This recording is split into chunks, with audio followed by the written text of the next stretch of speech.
গণত্রাণ ও গণরান্না নিয়ে টিএসসিতে সংবাদ সম্মেলন করেছেন বৈষম্য বিরোধী ছাত্র আন্দোলনের সমন্বয়করা। বিস্তারিত জানব কিশোর জাহানের কাছ থেকে।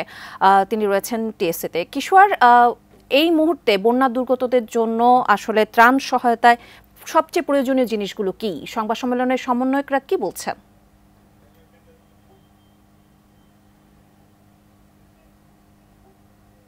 গত কদিন কিন্তু আমরা এখানে যে হই হুল্লোড়টা দেখেছি, যে ধরনের কর্মচাঞ্চল্যতা দেখেছি, দেখতেই পাচ্ছেন আজকে কিন্তু কিছুটা কম। কারণ সমন্বয়ক যারা আছেন ওনারাও কিন্তু আজকে সকালবেলা সংবাদ সম্মেলন করে আমাদেরকে যেটা জানাচ্ছিলেন যে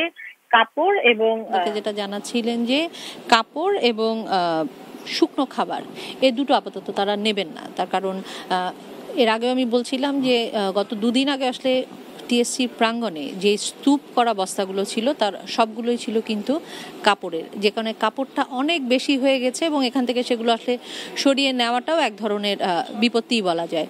আর শুকনো খাবার এই মুহূর্তে ওনারা বলছেন প্রয়োজন নেই, কারণ পানি যেহেতু অনেক জায়গায় নেমে গেছে এবং নামা শুরু হয়েছে, যে এই মুহূর্তে আসলে দরকার ভারী খাবার। যে কারণে ওনারা বারবারই বলেছেন যে আজকের থেকে এবং আজকের পর থেকে ওনারা আসলে কাপড় এবং শুকনো খাবার এই দুটো ত্রাণ হিসেবে আর নিতে চাচ্ছেন না। তবে নগদ অর্থ যেটি সেই সহায়তাটা ওনারা নেবেন এবং সেটার জন্য টিএসসির যেই বুথটি আছে সেই বুথে এসে কিন্তু যারা সহযোগিতা করতে চান তারা করতে পারবেন। আর এর বাইরে আসলে রান্নার যেই কার্যক্রম, রান্নার উপকরণের কথা বারবার বলা হয়েছে যে রান্নার উপকরণগুলো আসলে যদি কেউ সহযোগিতা করতে চাও সেটাও তারা আসলে ওনারা গ্রহণ করতে চান। কারণ এই মুহূর্তে একদম ধরেই আমাদেরকে ওনারা যেটা জানিয়েছেন যে ডাল, চাল, লবণ, তেল, মশলা, রান্নার যে সকল উপকরণ আছে এগুলো এই মুহূর্তে জরুরি। কারণ আপনিও জানেন ইতিমধ্যে কিন্তু কুমিল্লায় ওনাদের এই যে কার্যক্রম, রান্না করে খাওয়ানোর যে বনাতদের যে কার্যক্রম সেটি কিন্তু চলছে।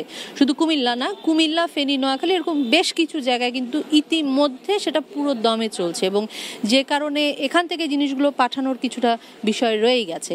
আর চাল ডালের পাশাপাশি ওনারা বারবার যেটির উপর বারবার জোর দিচ্ছিলেন সেটি হচ্ছে শিশু খাদ্য এবং ওষুধ বলতে আসলে প্রয়োজনীয় যে স্যালাইন এবং পানি বিশুদ্ধকরণ ট্যাবলেট যেটি, সেটির কথা কিন্তু বারবার মনে করিয়েছেন এবং যারা সহযোগিতা করতে চান এগুলো যেন একটু মাথায় রাখেন।